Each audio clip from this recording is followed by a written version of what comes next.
네, 이 자리에 양기대 광명시장 나오셨습니다. 안녕하십니까? 안녕하세요. 네, 반갑습니다. 오랜만에 뵙겠습니다. 예. 오랜만에 나오셨는데 먼저 광명시민 그리고 우리 경기방송 청취자 여러분께 인사부터 좀 해주시죠. 네. 존경하는 광명시민 여러분 그리고 경기방송 청취자 여러분, 광명시장 양기대입니다. 5월은 가정의 달이지 않습니까? 늘 가정의 소중함, 또 가정의 좋은 가정의 의미 이런 것들을 되새기고 또 실천하는 그런 달이라고 생각합니다. 우리 시나 저도 단란하고 화목한 그런 가정, 또 그런 가족을 위해서 더 뛰고 더 노력했다는 말씀 드리겠습니다. 가정이 원활하고 행복해야 사회가 나라가 행복하다는 그런 소신을 갖고 있습니다. 고맙습니다. 예. 이제 광명시장 모셨는데 광명시 현안에 대해서 좀 여쭤보겠습니다. 네. 근데 광명시 하면 제일 먼저 떠오르는 게 KTX 광명역이 떠오르지 않습니까? 네. 또 이 광명역이 광명시 발전에 가장 중요한 원점으로 이렇게 꼽을 수가 있는데, 광명역 역세권 활성화를 위해서 많은 노력을 하고 계신 것으로 이렇게 우리 양기대 시장께서 이렇게 열심히 하시고 있는 걸 알고 있습니다. 최근에 역세권에 주목할 만한 변화가 일고 있다 이런 소식이 들리는데 어떤 변화가 있는지 직접 소개 좀 해주시죠. 네, 우리 KTX 광명역은 광명의 보배이면서도 또 대한민국의 큰 자산입니다. 2004년에 국비 4,068억 원을 들여서 원래 출발역으로 지었는데 지금 이제 중간역이 됐습니다. 그런데 그 앞에 58만 평의 역세권이 있습니다. 그런데 지난 7년, 8년 동안에 아무런 변화가 없었는데 작년에 대형 유통매장인 코스트코가 유치됐고 또 세계적인 가구 주방용품 회사인 스웨덴의 이케아가 작년에 유치가 돼서요. 그래서 변화가 시작됐습니다. 또 최근에 역세권 부지를 일부 분양한 결과 세계적인 IT, 또 의료기기, 방송기기 등 16개 기업이 땅을 매입을 해서 곧 공사에 들어갑니다. 그래서 이제 KTX 광명 역세권이 유통, IT, 여러 가지 의료 이런 큰 거대한 글로벌 산업 단지화하고 있다는, 그리고 산업 글로벌 그런 기업들이 보이는 그런 이제는 큰 그런 변화의 땅이 되고 있다는 그런 말씀을 보고 말씀드리고요. 또 한 가지는 거기에 복합 환승 터미널, 시외버스와 고속버스 터미널 기능을 합친 복합 환승 터미널도 올 연말쯤 지금 예정이 되어 있어서 여러 가지 교통 관련도 더 원활하게 진행이 될 것 같습니다. 네. 그야말로 처음에 구상했던 대로 지금 잘 돼가고 있다 이제 이렇게 말씀할 수가 있네요. 예. 근데 이제 광명역 활성화를 위해서는 무엇보다도 어쨌든 앞서 잠깐 언급이 있었습니다만은 이 연계교통망 확충이 가장 중요할 거다 이렇게 보여지는데 연계할 수 있는 그런 광역교통망 구축은 어떻게 잘 추진이 되고 있습니까? 네, 지금 저희 KTX 광명역 활성화에 가장 또 요긴한 게 그런 광역교통망을 활성화하는 겁니다. 첫째, 지금 강남과 서울의 강남과 KTX 광명역 주변까지 강남 순환 지하 고속도로를 뚫고 있습니다. 이게 현재로서는 2014년 예정이 되어 있는데 이게 뚫리게 되면 강남에서 KTX 광명역까지 20분이면 올 수 있어서 앞으로 큰 획기적인 교통 해소책이 될 것 같고요. 둘째는 서울역, 그 다음에 KTX 광명역 이어서 안산과 시흥으로 가는 신안산선 철도가 내년에 착공을 해서 2017년, 18년 정도에 완공할 예정입니다. 그러면 이제 KTX 광명역은 지하철과 전철이 연계할 수 있는 그런 시스템이 되고요. 또 한 가지는 지금 수원 광명 고속도로를 뚫고 있습니다. 그 광명의 종착 지점이 바로 KTX 광명역 주변입니다. 그래서 이제 수원 광명 고속도로가 작년에 착공을 했는데 그런 것들이 이제 앞으로 잘 되면 KTX 광명역과 수도권을 잇는 그런 사통팔달의 큰 교통 수단이 될 거라고 보고, 그래서 연계 교통망도 그런 점에서는 앞으로 이제 잘 될 거라고 생각하고 있습니다. 네, 광명이 또 한 번에 어떤 획기적인 전환점을 맞을 수 있는 그런 시점이 되지 않을까 이런 생각이 됩니다. 이 광명시가 또 다른 지역 발전의 계기를 마련했다 이런 소식을 들었습니다. 이제 과학 폐광산을 새로운 관광 테마파크로 조성하겠다 이렇게 말씀을 하신 걸로 알고 있는데 최근에 MOU도 맺으셨다는 얘기를 들었습니다. 어떻게 개발이 되는 겁니까? 네, 우리 광명시 안에 KTX 광명역에서 차로 5분 거리 안에 과학 광산 동굴이 있습니다. 이것은 1912년부터 금운동 아인을 캤던 큰 광산이었는데 지금은 폐광이 되어 있습니다.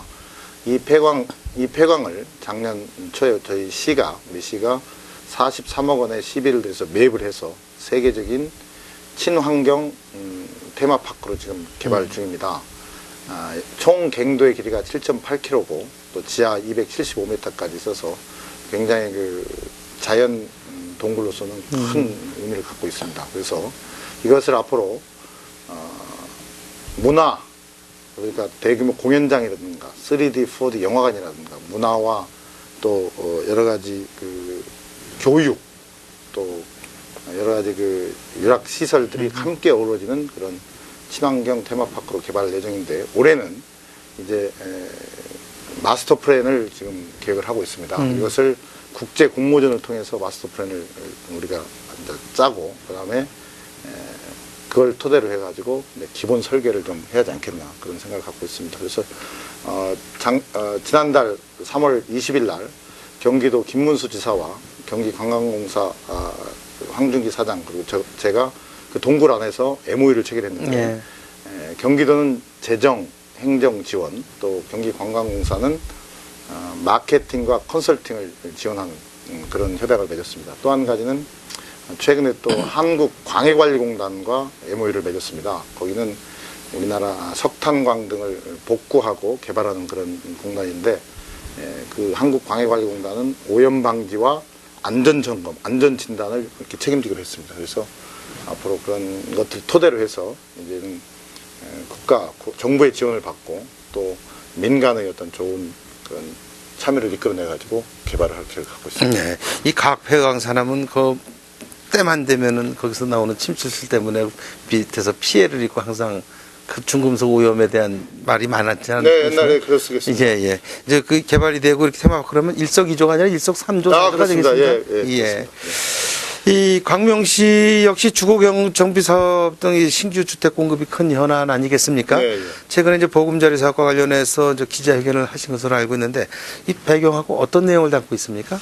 네, 우리 광명시와 시흥시 일부 광명 시흥 보금자리 주택 사업이 작년 5월에 지정이 됐습니다. 그래서 이제 딱 분당 규모고 인구는 한 23만에서 25만 정도고 그다음에 9만 5천 호가 들어선 대규모 신도시입니다. 예. 그런데 그동안 지정을 해놓고 LH공사가 자금난을 이유로 별다른 진척이 없었습니다. 그래서 시민들은 매우 또 해당 당사자들은 불안해하기도 하고 여러 가지 분란이 많이 일어나고 있습니다. 그래서 조속한 그런 사업 시행 그리고 또 일괄 보상 또 양도세 등 그 주민들한테 불리한 그런 조항들을 좀 철폐를 하거나 완화시키자는 그런 내용들에 대해서 제가 기자회견을 했습니다. 특히 이 정권 교체기라 그런지 정부나 청와대 누구도 이 사업에 대해서 이 보금자리 주택 사업에 대해서 책임 있는 답변을 하지 않고 있기 때문에 청와대, 정부, 여야 정치권이 좀 이 보금자리 사업에 대해서 특히 광명시흥 보금자리 사업에 대해서 보다 근본적인 구체적인 그런 일정을 제시하라 그런 측면에서 제가 기자회견을 했습니다. 네. 교육 관련해서 좀 말씀 좀 여쭙겠습니다. 네, 지난해 교육혁신도시로서 광명시는 7개 학교가 혁신학교로 지정이 되지 않았습니까? 이 공교육의 혁신을 통해서 이제 어떻게들이 달라졌고 또 어떤 성과들이 있었습니까? 네. 우리 광명은 서울과 다리 하나를 두고 붙어 있습니다. 그리고 인근에 목동이 있고 또 안양도 옆에 있기 때문에 시민들과 또 학생들의 교육열이 굉장히 높습니다. 그래서 이 광명이 제대로 발전하기 위해서는 교육이 살아야 한다는 그런 일념으로 광명을 교육 특구를 만들겠다는 그런 생각으로 취임 초부터 거기에 혼신의 노력을 했고 특히 예산과 인력을 많이 투자했습니다. 마침 작년 2월에 경기도 교육청과 함께 혁신교육지구 사업 협약을 우리 시가 맺어서 혁신교육 관련한 여러 사업을 해오고 있습니다. 무엇보다도 소화동이라는 한 동에 혁신학교가 무려 7개가 있습니다. 또 초, 중, 고가 있기 때문에 그 혁신교육에 대한 큰 어떤 좋은 그런 선례의 그런 지역이 되고 있습니다. 그래서 결국은 혁신교육이라는 게 공교육을 활성화하고 창의 자발적인 자율적 교육을 하겠다는 그런 건데요. 그러면서 이제 혁신학교 벨트화가 형성이 돼 있고, 또 한 가지는 수업 혁신을 우리 광명시는 각급 학교에 지원을 하고 있습니다. 현재 45개 중학교와 초등학교에 중학교와 초등학교에 1명 내지 3명의 수업 보조교사를 지금 배치해서 예. 수업 혁신을 지원하고 있고, 또 한 가지는 스스로 공부하면서 또 학부모들도 스스로 좀 깨우치면서 학생들을, 자기 자녀들을 지원할 수 있게 교육을 할 수 있게 하는 그런 자기주도 학습도 작년부터 하고 있습니다. 이 자기주도 학습은 작년에 무려 2,000명이 학부모들이 수강을 하셨고, 올해는 한 6,000명가량 할 계획인데요. 학부모뿐만 아니라 자녀와 함께 참여하는 가족 캠프도 지금 열고 있습니다. 그래서 이제는 학교가 즐거운 학교, 또 자기 개발하는 학교, 또 문화, 또 예술, 이런 체육 관련 것들 때문에 자기 개발을 많이 하는 그런 학교로 변해가고 있고, 좀 이건 우스갯소리인데요. 과거 우리 광명은 교육 때문에 인근의 목동으로 많이 이사를 갔는데요. 네. 요즘은 이런 교육의 변화 때문에 목동이나 다시 안양의 평촌이나 우리 광명 오고 있는 그런 현상이 벌어지고 있습니다. 아직은 그렇게 큰 움직임은 아니지만, 네. 이게 목동이나 인근 서울이나 안양 같은 그 데서 미미한 움직임이 보이고 교육 있다. 때문에 이사를 오고 있다는 것은 앞으로 광명 교육의 미래가 있다. 그렇죠. 저는 그렇게 내다보고 있습니다. 요즘 도시들이 전부 이 교육에 관심들을 많이 갖고 네. 교육 도시를 꿈꾸는 이유가 바로 그런 데 있지 않나, 이런 것 같습니다. 그렇습니다. 예. 이렇게 사람들이 자꾸 이제 모여오고 그래서 이제 광명이 점점 발전한다는 걸 느끼는데, 문제는 이제 최근에 이제 수도권에 강력 범죄들이 자꾸 잇따라서 발생하고 있지 않습니까? 네. 시민들의 불안이 점점 커져가고 있습니다. 물론 뭐 광명이 그렇다는 얘기는 아니겠지만은 시민들의 안전을 위한 광명시에서 상당히 노력들을 많이 하고 계실 텐데, 네. 어떻습니까? 우리 양기대 시장께서는 어떻게 시민들을 보호하실 생각 갖고 계십니까? 네, 도시의 기본은 시민들의 안전을 얼마나 잘 이렇게 도모하느냐라고 저는 생각합니다. 그렇죠. 예. 마침 우리 광명시는 유통합관제센터라는 안전 관리를 하는 예. 그런 시스템이 도입되어 있습니다. 근데 이것은 뭐냐면요, 우리 시 전역에 한 1,390여 대의 CCTV가 있습니다. 예. 단일 시로서는 면적 대비로서는 우리 광명시가 전국에 최고로 맞네요. 많은 1,300대. 현재 상황인데, 예. 이 1,390대를 유통합관제센터에서 다 연결을 해놨습니다. 그래서 시 전역에서 일어나는 아까 말한 방범의 문제, 교통의 문제, 심지어 쓰레기 투기의 문제까지, 환경 문제 이런 것까지 다 유통합관제센터에서 조절할 수 있습니다. 그래서 진짜 범죄율이 더 훨씬 떨어지고 있고, 또 상대적으로 범인 검거율은 높아지고 있습니다. 예. 또 한 가지는 우리 시가 이런 유통합관제 시스템과 관련해서 도시통합관제 시스템을 작년에 특허청으로 특허를 받았습니다. 지하철에서는 전국 최초죠. 예. 그리고 또 한 가지는 수배 차량 실시간 알람 시스템이라는 게 있습니다. 이것은 뭐냐면 경찰청과 우리 시가 협력을 해서 우리 시 안으로 들어오는 모든 수배 차량이 차량에 대해서는 바로 인근 경찰관서나 또 경찰 차량에 알려줘가지고 바로 검거하는. 그래서 현재 이제 일부 언론에서는 수배 차량은 광명시 인근을 지나지 말아라, 그런 이제 얘기가 나돌 정도로 아무튼 우리 그 시스템이 되고, 이게 저 작년에 대통령상을 받았습니다. 그만큼 우리 나름대로는 안전과 관련해서는 자부심도 있고, 또 전국의 많은 지자체들이 벤치마킹하기 위해서 광명시를 현재 방문하고 있습니다. 그래서 시민들이 마음 놓고 생활하고 마음 놓고 살아가실 수 있는 게 가장 중요한 거 아니겠습니까? 그렇습니다. 그래서 이걸 더 확충하고 더 질적으로 변화시키려고 지금 그런 계획을 하고 있습니다. 네.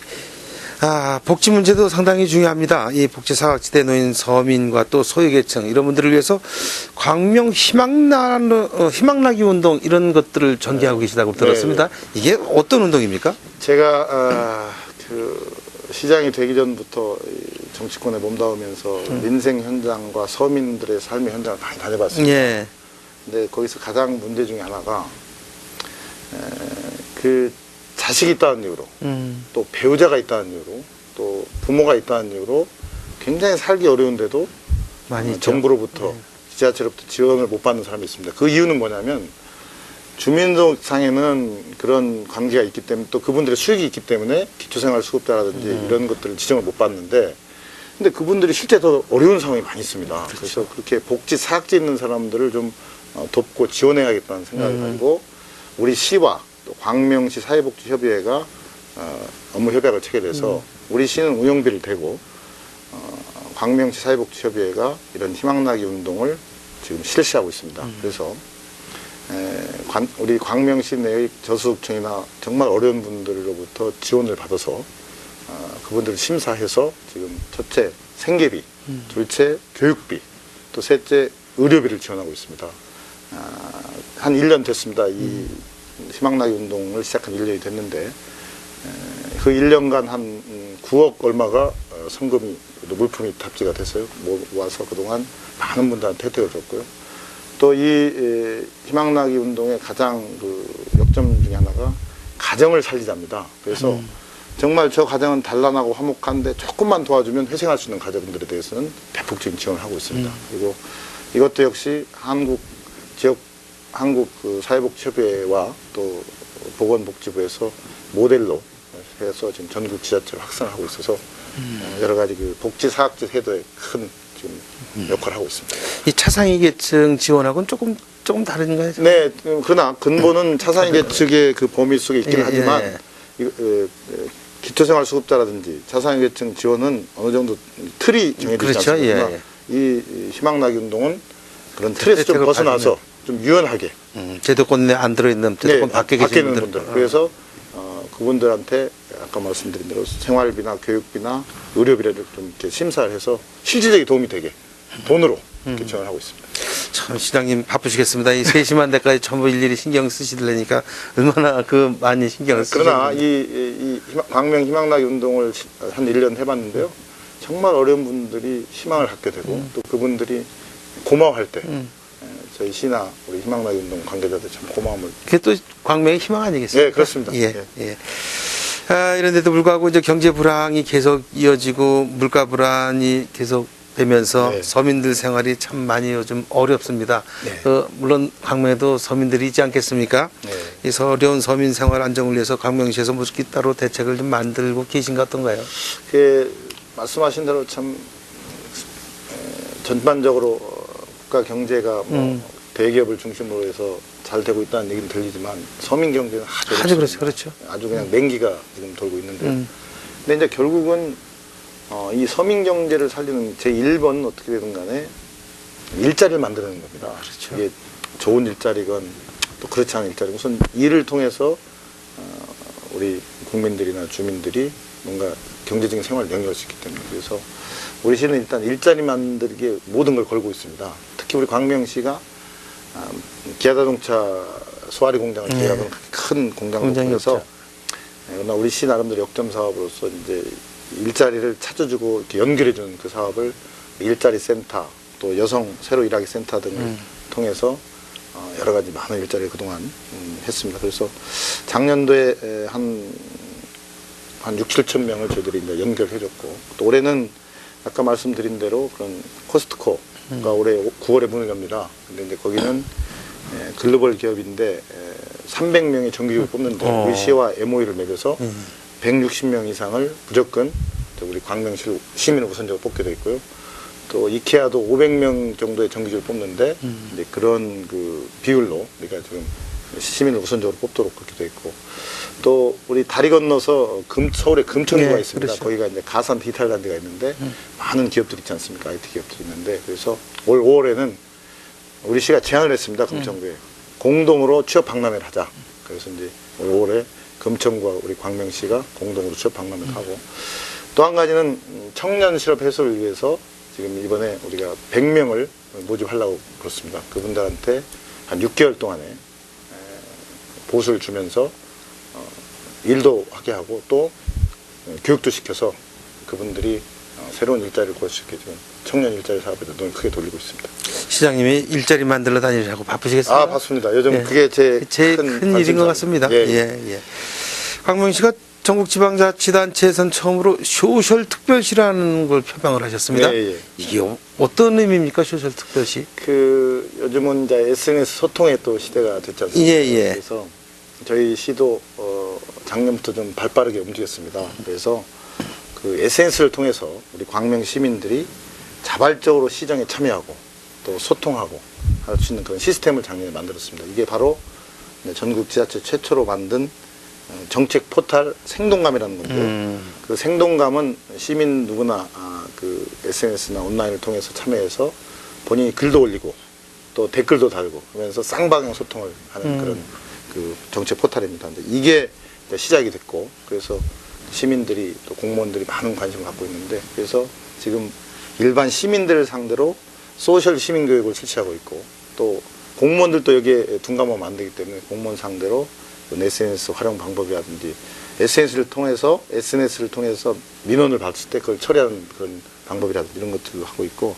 특히 이제 우리 시가 또 전국 최초로 준비하고 있는 게 하나 있습니다. 소셜 상점, 상점 점포란 뜻이죠. 이 소셜 상점을 준비하고 있는데 이것은 뭐냐면요. 이 SNS를 활용해서 그 상점 점포들이 마케팅을 하고 또 여러 가지 자기 선전을 할 수 있고 또 손님을 모을 수 있는 그런 것들을 교육을 합니다. 교육을 해서요. 네, 그래서 이제 그 상인분들이 그 교육을 받으면 그 SNS를 통해서 자기 영업을 소개하고 또 영업 활동을 할 수 있게 그것도 또 시에서 지원을 하면서 특정 그런 상점에 대해서는 더 이렇게 몰아주기식 선전도 해주고 그렇죠. SNS를 통해서 뭐 그런 지금 소셜 상점 프로그램도 곧 운영하는 그런 계획을 갖고 있습니다. 이 처음 들어보는 건데 네. 상당히 특색이 있습니다. 네, 그래서 이제 결국은 더 장기적으로 가면 이 소셜 그 교육을 통해서 창업도 할 수 있게 하고 또 소셜 이 교육을 통해서 시민들이 더 자신의 민원이라든지 또 자기의 어떤 사업에 대해서 또 시와 더 소통할 수 있게 그런 지금 체계를 더 갖추고 있습니다. 네, 뭐 시민들의 어떤 삶의 질 향상도 보탬이 되고 네. 또 나아가서 이것도 또 일자리 또 맞습니다. 만들어내는 예, 예. 이런 일석이조의 사업이다 이렇게 네. 보시는군요. 네, 우리 이 양기대 시장께서는 현장 행정을 많이 강조하신다고 들었습니다. 네. 뭐 특별히 현장 행정을 강조하시는 이유가 있으십니까? 제가 기자 생활도 한 15년 했는데 예. 역시 해답은 현장에 있다고 생각합니다. 네. 그리고 특히 현장에 가서 보면 그 현장을 통해서 많은 걸 느끼게 되고 또 문제를 해결할 수 있다고 네. 생각하고 있습니다. 그래서 지금 저는 이제 매주 수요일 날 간부회를 현장에 가서 합니다. 예. 그래서 그 현장의 현안 그리고 주민들이 또 오시게 해서 주민들 얘기도 듣고 또 관련 공무원들 모여서 같이 회의도 하면서 해법을 제시하는 그런 지금 현장 일을 하고 있고요. 또 한 가지는 매달 한 번 정도 복지의 날을 제정해서 우리 공무원과 제가 그 어렵고 힘든 소외계층의 가정을 방문하거나 현장을 가서 그분들의 목소리를 듣고 있습니다. 그래서 저는 지금 가급적이면 모든 그 공무원들한테 현장 확인을 하라는 그런 지식이 있고 또 한 가지는 그 시민들이 그 제기하는 그 민원에 대해서 현장에 갔다 왔느냐 안 왔는 걸 체크할 수 있는 그런 시스템도 지금 마련하고 있습니다. 역시 현장을 가야 답이 있고 답이 있습니다. 네, 문제도 현장에 있고 답도 네, 현장에 그렇습니다. 있고. 예. 그런데 저 시민들은 좋아할 텐데 직원들한테는 별로 인기 없겠습니다. 그렇습니다. 공무원분들은 아무래도 예. 이렇게 현장에 가서 뭘 일을 한다는 것을 그동안 좀 네, 지금까지 잘 행태로 훈련이 봐서. 안 돼 있기 때문에 예. 그러나 그분들도 가서 그 문제를 현장에서 해결할 때 그 보람도 느끼고 또 그런 현장 행정 필요성을 더 느끼고 있는 것 같습니다. 이 현장을 이렇게 주로 찾고 현장에서 답을 찾는다는 게 시민들하고 소통을 많이 하시겠다 이런 얘기 그렇습니다. 아니겠습니까? 예, 예, 예. 이제 이런 소통을 하기 위해서 이런 노력 말고 또 다른 큰 노력들 하시는 건 어떤 게 있습니까? 네, 우선 제가 2010년 7월에 취임하자마자 바로 시민 소통위원회를 만들었습니다. 아. 근데 이런 다른 지자체도 소통위원회가 있는데요. 그러나 과거나 지금이나 보통 그 소통위원회라는 게 지역의 유지분들이나 단체장이나 전문가분들이 많이 참여했습니다. 저는 이번에 소통위원회를 100명으로 구성하면서 환경미화원, 또 장애인, 또 노인, 또 상인, 또 다문화 가정 이렇게 좀 우리 지역사회에서 가장 소외되고 또 시 공무원들 만나기도 어려운 분들 이런 분들로 유축을 했습니다. 그래서 그분들이 시정에 참여해서 본인들뿐만 아니라 본인들 지역에 있는 본인들 있는 분야의 여러 가지 어려움, 또 문제점들을 시와 소통하는 그런 시스템을 만들었고요. 또 한 가지는 우리 광명 시민들이 서울로 출퇴근을 많이 합니다. 그렇죠. 그래서 그러다 보니까 직접 시정에 참여할 수 있는 기회가 없어서 인터넷 소통위원도 만들었습니다. 근데 그분들은 인터넷을 통해서 자기의 여러 가지 그 문제나 자기 주변의 문제를 얘기하고 있습니다. 또 우리가 18개 동이 있는데요. 그 18개 동에 오래 살면서 지역 사정을 잘하는 분들 위주로 해서 광명직이라는 걸 만들었습니다. 이분들은 그야말로 동네 구석구석에서의 벌어진 일들을 그 시에 알리고 그런 역할을 하고 있는데, 그래서 이제 그런 체계가 잡히니까 정말 구석구석의 문제들이 다 이렇게 시에 전달되고 소통이 돼서 민원 해결이라든가 큰 도움이 되고 있고요. 또 한 가지는 시에 제기되는 모든 인터넷 민원 중에 시장에 바란다라든지 이런 민원들은 매일매일 아침 저한테 보고를 합니다. 네. 근데 저한테 보고를 하기 전에 담당 팀장, 과장, 국장이 먼저 읽어보고 사인을 해서 저한테 가져와서 이것은 제가 다 읽어보고 3일 이내에 우선적으로 처리할 수 있는 그런 시스템을 마련해놨습니다. 그래서 거기도 현장을 가야 할 그런 일이라면 현장 갔는지 여부를 체크하도록 제가 꼭 그렇게 지시해놓고 있습니다. 네. 광명의 시민이 자꾸 늘어날 수밖에 없는 이유가 따로 네, 있습니다. 지금 광명시가 생긴 일에 인구 가장 많은 35만 5천 명이 되고 있습니다. 예. 그야말로 목민관으로서의 그 역할을 다 충실히 하시는 것 같습니다. 더 노력하겠습니다. 예. 나눌 말씀이 참 많은데 출시 예정된 시간은 다 돼가고 있습니다. 아쉽습니다. 예, 끝으로 우리 광명 시민 또 우리 경기도민들에게 인사 좀 해주시죠. 네. 예, 존경하는 광명 시민 여러분, 그리고 경기도민 여러분, 또 청취자 여러분, 앞서도 말씀드렸지만 서민들이 참 어렵습니다. 그리고 그 서민 경제가 정말 팍팍하다 보니까 여기저기서 한숨도 들리고, 그러나 정치와 행정은 그것을 따라가지 못하고 있고 만족을 주지 못하고 있습니다. 이것은 정치하는 사람, 저와 같이 정치하거나 행정하는 사람들이 우선 주민들, 시민들 속에 들어가지 않고 때로는 관념적으로, 때로는 정쟁에 그런 얽매여가지고 정치나 행정을 하기 때문에 그렇지 않나 생각이 듭니다. 그래서 저부터 시민 속으로 또 현장 속으로 가서 함께 눈물도 흘리고 또 함께 문제를 해결하는 그런 노력을 해보려고 합니다. 쉽지는 않지만, 그리고 또 쉬운 길도 아닐 수 있지만 진정성을 가지고 그럴 때 시민 여러분들, 또 도민 여러분, 국민 여러분들이 조금 더 정치와 행정에 신뢰를 하고 또 믿음을 갖지 않을까 그런 생각을 하고 있습니다. 어렵지만 그래도 희망을 포기하지 않고 그 희망을 품고, 또 희망은 세지 않습니까? 힘이 센데 그런 희망을 함께 공유하면서 갔으면 좋겠습니다. 고맙습니다. 네. 오늘 양기대 시장님 말씀 쭉 들어보니까 말씀 속에 항상 시민이 중심에 있다는 걸 알게 되고 거기서 진정성을 느끼고 또 믿음을 갖게 하는 것 같습니다. 더 노력하겠습니다. 예. 네, 지금까지 양기대 광명시장과 말씀 나눴습니다. 양기대 시장님 오늘 말씀 고맙습니다. 감사합니다.